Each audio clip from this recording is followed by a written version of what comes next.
Hello दोस्तों, मैं हूं शिव और मेरे चैनल बेरोजगार फार्मासिस्ट में आप सभी का स्वागत है। जी हां दोस्तों, जैसे कि आप सभी को पता है कि मैं एक फार्मासिस्ट हूं। जी हां दोस्तों, इस बार जो है मैं आप लोगों के बीच में एक फार्मेसी जगत से जुड़ी एक बहुत ही बड़ी खबर लेकर आया हूं, जिस खबर को लेकर आप सभी को जो है जानना चाहिए, क्योंकि आने वाले समय में जो है एक फार्मेसी जगत में जो है बहुत बड़ी बदलाव होने वाली है। इसके लिए मैं आप सभी को आज कुछ बताना चाहता हूँ। जी हाँ दोस्तों, आपको बता दूँ कि जो भारत सरकार की जो ministry of health and family welfare department है, मतलब स्वास्थ्य एवं परिवार कल्याण विभाग जो है, वो जो है हमारे देश की जो है सारी स्वास्थ्य व्यवस्था की देखभाल करती है। जो भी रूल रेगुलेशंस होते हैं वो बनाती है। उनके अंदर बहुत सारे डिपार्टमेंट्स आते हैं। जी हाँ दोस्तों, उन्हीं के डिपार्टमेंट के अंदर में जो है फार्मेसी भी आती है। आपको बता दें कि फार्मेसी के लिए उन्होंने जो है 1 जुलाई को जो है उन्होंने एक नोटिस जारी किया था, जिसमें उन्होंने नोटिस का नाम है कि union health ministry invites stakeholder and public comments on revised draft national pharmacy commission bill 2026। जी हाँ दोस्तों, आपको बता दूँ कि जो ministry of health and family welfare है, उन्होंने जो है एक फार्मेसी के लिए राष्ट्रीय फार्मेसी आयोग बनाने की एक उन्होंने अधिसूचना जारी की है। आपको बता दें कि इस पर जो है अभी उन्होंने स्टेक होल्डर्स जो भी हैं, जो फार्मेसी स्टूडेंट हैं या फार्मेसी से जुड़ी प्रोफेशन से जो भी गणमान्य लोग हैं या पब्लिक हैं, उनसे उन पर राय जानना चाहते हैं कि फार्मेसी जगत में क्या-क्या बदलाव लाने चाहिए।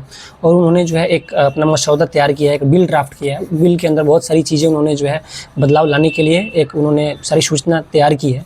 उन्होंने बोला है कि जो भी पब्लिक हैं या फार्मेसी के स्टेक होल्डर हैं, वो जो है इस पर अपनी राय बताएँ। आपको बता दें कि राय बताने की जो लास्ट डेट है 31 जुलाई तक की है लास्ट डेट। जी हाँ दोस्तों, आपको बता दें कि अब जो है फार्मेसी में भी एक नया कमीशन बनने जा रहा है, जिसका नाम होगा नेशनल फार्मेसी कमीशन। और इसी के साथ में जो ड्रग एंड कॉस्मेटिक एक्ट 1945 और 1948 का जो है वो रद्द किया जाएगा। यानी कि आज़ादी के बाद जो एक रूल्स रेगुलेशंस बनाए गए थे फार्मेसी के लिए, एक बहुत ही पुरानी हो चुकी है। और उस वक्त के समय के मांग के अनुसार वो जो रूल्स रेगुलेशन बनाए गए थे, उसमें समय समय पर काफ़ी सारी चीज़ें संशोधित भी की गई थी। हालांकि अभी ये जो है चीज़ें काफ़ी नहीं है, इसलिए उसको जो है नए सिरे से तैयार कर उनको जो है एक नया रूल रेगुलेशन तैयार किया जाएगा। जी हाँ दोस्तों, आपको बता दूं कि बिल की जो सबसे बड़ी चीज़ है, जिसको लेकर काफ़ी बवाल मचा हुआ है, फार्मेसी के स्टूडेंट्स के मन में एक संशय बरकरार है। उनके अंदर एक डर पैदा हुआ है कि क्या आने वाले समय में वो एक रजिस्टर्ड फार्मासिस्ट ईजिली बन पाएंगे, नहीं बन पाएंगे। जी हाँ दोस्तों, आपको बता दें कि अभी के जो हिसाब से जो रूल रेगुलेशंस हैं, बहुत सारे लोग जो है डी फार्मा में ऐसे ही एडमिशन करा लेते हैं और सिर्फ डिग्री खरीद लेते हैं और वो ऐसे रजिस्ट्रेशन करवा के फार्मासिस्ट बन जाते हैं। लेकिन जो नई बिल जो आई है, जिसके अनुसार जो है अब चाहे डी फार्मा आप कर रहे हो या बी फार्मा कर रहे हो, उसके लिए जो है एग्जिट एग्ज़ाम पास करना होगा। यानी कि आप डी फार्मा बी फार्मा की डिग्री लेने के बाद में जो नेशनल फार्मेसी कमीशन बनेगी, वो एक नेशनल एग्जिट एग्ज़ाम कराएगी और उस एग्ज़ाम को आप पास करेंगे तो उस एग्ज़ाम को पास होने के बाद ही आप एक रजिस्टर्ड फार्मासिस्ट के लिए योग्य हो पाएंगे। और उसी नंबर के बेसिस पे जो है आप पीजी में भी एडमिशन ले पाएंगे। जो भी सरकारी फार्मेसी संस्थान है, जैसे कि नाइपर हो गए, अभी जीपैट के थ्रू जो एडमिशन होती है, वो सारी अगर आप एडमिशन लेना चाहते हैं तो वो उसी के नंबर के बेसिस पे होगा। आपको बता दें कि पहले ये जो एग्जिट एग्ज़ाम है सिर्फ डिप्लोमा में लागू करने का मसौदा तैयार किया गया था और लागू करने के लिए काफ़ी धरातल पे चीज़ें आ भी गई थी, लेकिन डिप्लोमा संगठन ने, डिप्लोमा के स्टूडेंट्स ने काफ़ी बवाल किया, जिसके बाद में जो है पीसीआई ने जो है इस चीज़ पे रोक लगा दी। और अभी जो है फ़िलहाल एग्जिट एग्ज़ाम अभी किसी भी डिग्री करने वालों के ऊपर लागू नहीं है। आपको बता दें कि अभी जो इंडिया में जो है फार्मेसी प्रोफेशन को जो है रन करने वाली जो एक संस्था है, वो फार्मेसी काउंसिल ऑफ इंडिया है, जिसके प्रेसिडेंट, वाइस प्रेसिडेंट, मेंबर्स, बहुत सारी चीज़ों, मतलब बहुत सारे मेंबर्स होते हैं उसमें, वो सारी चीज़ों को रन करते हैं। लेकिन वो अभी काफ़ी नहीं है। जो नए अभी चीज़ें बदलाव हो रही हैं या हमें कुछ अपडेट करनी है उस हिसाब से, इसके लिए जो है उन्होंने एक नया बिल तैयार किया। आपको बता दें कि फार्मेसी काउंसिल ऑफ इंडिया के जो अभी पिछले जो अध्यक्ष थे डॉक्टर मोंटू पटेल, उनके ऊपर जो है भ्रष्टाचार की आरोप लगी थी, जिनके ऊपर जो है लगभग 5,000 करोड़ रुपए के घोटाले का आरोप लगा था। उनके ऊपर आरोप ये लगा था कि उन्होंने जो है पैसे लेकर सरकारी जो उन्होंने जो है प्राइवेट जो संस्थान होते हैं, फार्मेसी कॉलेज खोलते हैं, उनको मान्यता लेनी पड़ती है। यानी कि पीसीआई जो इंस्पेक्ट करती है, उनकी इंफ्रास्ट्रक्चर देखती है, उनकी जो है सारी व्यवस्था देखती है, उसमें टीचर्स कितने हैं, उन्होंने जो है एक स्टैंडर्ड जो गाइडलाइंस प्रोसीजर है उनके अकॉर्डिंग सारी चीज़ें वहाँ पे है कि नहीं है। फिर इंस्पेक्शन करने के बाद में जो है उनको जो है एक एफिलिएशन दिया जाता है उस कॉलेज को, ठीक है। इसके बाद में जो है यूपी के बहुत सारे ऐसे कॉलेज मिले थे जहाँ पे कॉलेज थे भी नहीं, कॉलेज के नाम पे सिर्फ एक रूम था, एक ऑफिस था, और वैसे वैसे कॉलेज संस्थानों को जो है पीसीआई ने एफिलिएशन दे दिया था। इसके बाद काफ़ी बवाल मचा था। इसके बाद में पीसीआई के जो प्रेसिडेंट मोंटू पटेल, उनकी गिरफ्तारी भी हुई थी, उनके ऊपर सीबीआई ने केस दर्ज किया था, उनके ऊपर कार्रवाई की। उसके बाद जांच में अभी हालांकि काफ़ी पुख्ता उनको सबूत नहीं मिला, जिसके बाद उनकी जमानत मिल गई। उसके बाद में जो है ministry of health and family welfare ने जो है उनको जो अध्यक्ष पद से हटा दिया। इसके बाद में एक नए सिरे से चुनाव हुआ, उसके बाद एक नए हमारे पीसीआई के प्रेसिडेंट बने। हालांकि अब जो है पीसीआई को मतलब हटाकर नेशनल फार्मेसी जो कमीशन बनेगी उसको जो है 4 पार्टों में डिवाइड किया जाएगा।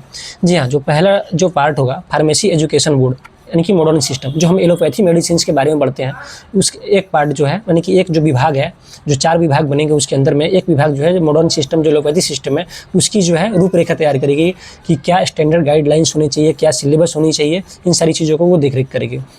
दूसरा जो डिपार्टमेंट बनेगा pharmacy education board of Ayush and homeopathy. Ayush शब्द जिसको पता होगा कि आयुर्वेदिक, यूनानी और होम्योपैथी, ये जो अभी आयुष आजकल अभी काफ़ी ट्रेंड में चल रहा है। जब से मोदी जी आए हैं, जो चाह रहे हैं कि हमारे देश की जो पुरानी चिकित्सा पद्धति है उस पर ही लोग फोकस करें, क्योंकि एलोपैथी के काफ़ी सारे साइड इफ़ेक्ट्स हैं। तो इसलिए तो एक जो डिपार्टमेंट बनेगी ये इन सब चीज़ों की देखभाल करेगी, यानी कि जो हमारे फार्मेसी अगर कोई आयुष से, यूनानी से या होम्योपैथी से करना चाहते हैं उनके लिए स्टैंडर्ड गाइडलाइन से इंफ्रास्ट्रक्चर जो भी होगी वो सारी चीज़ें तय करेगी। तीसरा जो होगा एक डिपार्टमेंट बनेगा pharmacy assessment and rating board, यानी कि जो pharmacy assessment and rating board होगा, जो फार्मेसी के जितने भी सारे कॉलेज हैं उनकी जो इंस्पेक्शन करेगी, उनकी जो है सारी गाइडलाइंस तय करेगी कि ये कॉलेज खोलने के लिए क्या क्या सारी चीज़ें होनी चाहिए, कितने टीचर्स पे, कितने स्टूडेंट्स पे कितने टीचर होनी चाहिए, कितना जगह होना चाहिए, क्या लैब फैसिलिटी होनी चाहिए, इन सारी चीज़ों का जो है इंस्पेक्शन करने के लिए एक बनेगा pharmacy assessment and rating board, और उन्हीं की रेटिंग के तौर पर जो है उनको एफिलिएशन दिया जाएगा। चौथा जो डिपार्टमेंट बनेगा ये pharmacy ethics and registration board, यानी कि जो फार्मासिस्ट बनेंगे या जो रजिस्ट्रेशन करवाएंगे उनके लिए एक नया अलग से डिपार्टमेंट बनाया जाएगा, जो सिर्फ जो फार्मासिस्ट के प्रोफेशन है उनकी जो है उनके ऊपर वो देखभाल करेंगे, उनकी जो है रजिस्ट्रेशन के काम से जो जुड़ी हुई जो संबंधित सारी कार्य जो है वो सारी चीज़ों को देखभाल करेंगे। इससे जो है काम ईजिली हो जाएगा और काफ़ी जो है अच्छे तरीके से होगा। आपको बता दें कि अगर नेशनल फार्मेसी कमीशन अगर बन गया तो उसके बनने के जैसे बिल अगर ये पास हो जाएगा, जैसे बिल पास हो जाएगा उसके 5 साल के अंदर में सरकार का प्लान है कि हम नेशनल एग्जिट एग्ज़ाम करवाएंगे, तभी हम फार्मासिस्ट को रजिस्ट्रेशन मतलब कराएंगे या करेंगे। आपको बता दें कि अभी इस पे लोगों से राय मांगी गई है, लोग अभी जो भी हैं वो राय दे रहे हैं। हालांकि अभी जो भी स्टूडेंट्स पढ़ाई कर रहे हैं, B pharma, D pharma, M pharma, उनको चिंता करने की भी कोई बात नहीं है, क्योंकि अभी इसमें काफ़ी सारी चीज़ें होनी बाकी है। अभी बिल पास होगा, उसके बाद में जो है गैजेट, भारतीय गैजेट जो होती है उसमें प्रकाशित होगा, उसके बाद से ही ये कानून लागू होगा। तो उसके बाद में ही अब उसके 5 साल के अंदर में जो है ये सारी चीज़ें होगी, तो अभी आपको चिंता करने की ज़रूरत नहीं है। जब भी होगा सरकार जो है पहले कह के बता के ही करेगी। हालांकि मेरे हिसाब से ये चीज़ें ऐसी नहीं होनी चाहिए, क्योंकि ये चीज़ें गलत है। अगर अपने क्या बोलते हैं, कॉलेज की जो है पढ़ाई पे या कॉलेज की डिग्री जो भी यूनिवर्सिटी है, अगर वो डिग्री एग्जाम लेकर डिग्री दे रही है, उस डिग्री पे आपको भरोसा नहीं है, तो फिर अपने कॉलेज या यूनिवर्सिटी खोला क्यों? पहली बात तो ये है कि इसका मतलब ये है कि आपको भी पता है कि आपकी कॉलेज या यूनिवर्सिटी में कहीं ना कहीं फर्जीवाड़ा चल रहा है, जहाँ पे लोगों को सिर्फ डिग्रियाँ बांटी जा रही है, यानी पढ़ाई नहीं कराया जा रहा है। आपने इसलिए ही अपने एक नया एग्ज़ाम एक और बच्चों को फेस करने के लिए लाया है। साफ मतलब तो इसका यही निकलता है ना। आपने एमबीबीएस में ये चीज़ लागू क्यों नहीं किया कि एमबीबीएस वाले बच्चे जो पास आउट हो रहे हैं उनको भी एक अलग से एग्जाम पास करना होगा, तब हम उनकी जो रजिस्ट्रेशन करवाएंगे और उनकी जो डिग्री वैलिड होगी। आपने एमबीबीएस वालों के लिए क्यों नहीं किया? सिर्फ फार्मेसी जगत वालों के लिए क्यों किया आपने? नर्सिंग वालों के लिए भी क्यों नहीं किया आपने? नर्सिंग वालों के लिए कि भी हाँ आपने बीएससी नर्सिंग कर लिया या जीएनएम कर लिया, एएनएम कर लिया, उसके बाद में आप एक एग्जाम पास कीजिए, एग्जिट एग्जाम उनमें भी लागू कीजिए कि भाई एग्जिट एग्जाम आप पास करिएगा, उसके बाद में जो आप नर्सिंग कहलाइएगा, वरना आपकी डिग्री के कोई मान्य नहीं होगा। तो मेरे हिसाब से जो फार्मेसी जगत के जो स्टेक होल्डर्स हैं, जो प्रोफेशनल लोग हैं या जो स्टूडेंट्स हैं, उनको जो है अपनी आवाज़ उठानी चाहिए, इसका कड़ी विरोध करनी चाहिए कि ये नेशनल एग्जिट एग्ज़ाम बिल्कुल किसी भी शर्त पे नहीं लागू होनी चाहिए। हाँ, आप बिल्कुल ही कॉलेज यूनिवर्सिटी की जो डिग्री है, जो उनकी एग्ज़ाम है लेने की जो प्रक्रिया है, तरीका है, आप उनको बिल्कुल स्ट्रिक्टली कीजिए कि कोई फर्जीवाड़ा ना हो। बच्चे रेगुलर कॉलेज में जाएँ, नॉन अटेंडिंग डिग्री ना लें, कॉलेज जाएँ, एग्ज़ाम पास करें और अच्छे से फिर अपना रजिस्ट्रेशन इजीली करवा लें। तो मेरी राय यही है और आप सभी से भी मेरी यही अनुरोध है कि कृपया करके आप भी अपनी आवाज़ उठाएं, पूरे सोशल मीडिया पे एक दूसरे से वीडियो शेयर कर दें। और फार्मेसी जगत के जितने भी बच्चे भी पढ़ाई कर रहे हैं, जो कभी फार्मेसी में इंटरेस्ट रख रहे हैं, जो आने वाले हैं, उन सबको आप बताइए कि सरकार ऐसा कर रही है, इसका विरोध करना ज़रूरी है, वरना हमारी प्रोफेशन को जो है काफ़ी बदनाम करने के लिए जो है बहुत सारी चीज़ें मतलब आ रही हैं। और इसके जो है नर्सिंग या डॉक्टरी की पढ़ाई करने वाले लोग जो हैं उनके ऊपर ऐसा क्यों नहीं लागू हो रहा। इसके बाद में जो नेशनल एग्जिट एग्जाम हो गई, सरकार का कहना यह है कि अगर आप फार्मेसी में अपने डिप्लोमा कर लिया, ग्रेजुएशन कर लिया, अगर आप पीजी भी करना चाहते हैं फार्मेसी से, तो जो है आप नेशनल एग्जिट एग्जाम देंगे, उसके जो मार्क्स आएंगे उस मार्क्स के बेसिस पे जो है आपको सरकारी कॉलेज में दाखिला मिलेगा। या प्राइवेट कॉलेज में अगर आप लेना चाहते हैं तो प्राइवेट कॉलेज में भी आपको उसी नंबर के बेसिस पे रैंक के हिसाब से आपको दाखिला मिलेगा। आपको बता दें कि सरकार ने जो है ऐसी चीज़ें क्यों लाई है। हालांकि हमारे प्रोफेशन में जो फार्मेसी जो प्रोफेशन है, जो फार्मेसी काउंसिल ऑफ इंडिया है, वो जो है फार्मेसी को जो है मतलब सही तरीके से संचालन नहीं कर पा रही थी, जिसके कारण जो है सरकार को ये फैसला लेना पड़ा। हालांकि मेरे हिसाब से सरकार को ये करना चाहिए कि आप उन चीज़ों को स्ट्रेंथन कीजिए जहाँ से सिस्टम में लीक है, जहाँ से सारी चीज़ें ये फर्जीवाड़ा चल रहा है। आपको बता दें कि राजस्थान और मध्य प्रदेश में लगभग मतलब नवजात बच्चों की जो है मौत हुई थी कफ सिरप पीने से, जिसके बाद में काफ़ी हड़कंप मच गया था देश में कि आखिर ऐसा हम दवा तबीयत सही करने के लिए, स्वास्थ्य को सही करने के लिए, मतलब जान बचाने के लिए बनाते हैं, न कि जान लेने के लिए। एक ये बहुत ही बड़ी ब्लंडर मिस्टेक थी जो कि राजस्थान और मध्य प्रदेश में जो है वहाँ के नवजात बच्चों को भुगतना पड़ा अपनी जान देकर। ये एक बहुत ही बड़ी समस्या थी। मुझे कहने में शर्म आ रही है कि हम फार्मेसी प्रोफेशन में आके अगर हम ऐसी दवा बना रहे हैं जिससे किसी की जान चली जाए, तो अपने आप में एक बहुत ही बड़ी शर्म की बात है। आपको बता दें कि जो कफ सिरप होते हैं उसमें जो है डाईइथाइलिन ग्लाइकोल का जो है यूज़ किया जाता है, जिसकी जो है नवजात बच्चों के लिए जो है उसकी जो तय मानक जो है मात्र उसमें 0.1% होना चाहिए जो कफ सिरप है। और जो कफ सिरप उन्होंने बनाकर जो बाज़ार में दिया था, काफ़ी सारी कंपनियों ने बनाया था, 48.6%। आप समझ सकते हैं कहाँ 0.1% और कहाँ 48.6% जो है उसमें मात्रा पाया गया था, जिसके कारण जो है नवजात बच्चों को पिलाने के बाद में काफ़ी सारे बच्चों की मौत हुई थी।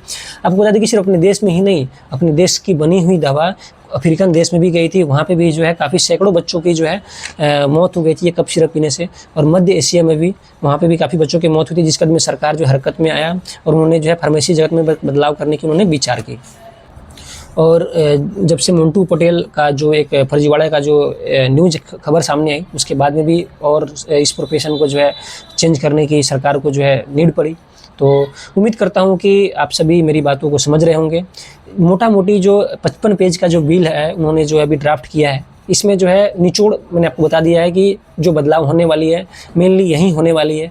ठीक है, उसमें बहुत सारी चीज़ें और भी हैं जो कि आप पढ़ेंगे तो आपको मालूम पड़ेगा। हालांकि जो मेनली जो चीज़ें थी मैंने आपको बता दी। उम्मीद करता हूं कि आप सभी इसको सुनेंगे और समझेंगे, एक दूसरे के साथ में शेयर करेंगे और आप अपनी राय इस पर ज़रूर रखेंगे। प्लीज़ इस वीडियो को आप ज़्यादा से ज़्यादा देखें, शेयर करें, लाइक करें, कमेंट करें। फिर अगर आपको ऐसी फार्मेसी से जुड़ी कोई भी अगर आपको जानकारी चाहिए होगी तो प्लीज़ आप मेरे वीडियोज़ पे कमेंट्स कर सकते हैं, पूछ सकते हैं। ठीक है दोस्तों, अभी के लिए इतना ही, फिर मिलते हैं आपसे अगली वीडियो में। जय हिंद दोस्तों। ये जो नया जो केंद्र सरकार ने फार्मेसी जगत के लिए जो बिल जो ड्राफ्ट किया है, उसमें एक चीज़ ये भी है कि अगर आप फॉरेन कंट्री से अगर आप फार्मेसी करके आ रहे हैं तो आपको भी जो है नेशनल एग्जिट टेस्ट पास करना होगा, तभी जो है आपकी डिग्री वैलिड होगी और तभी आपको जो है रजिस्ट्रेशन मिल पाएगा।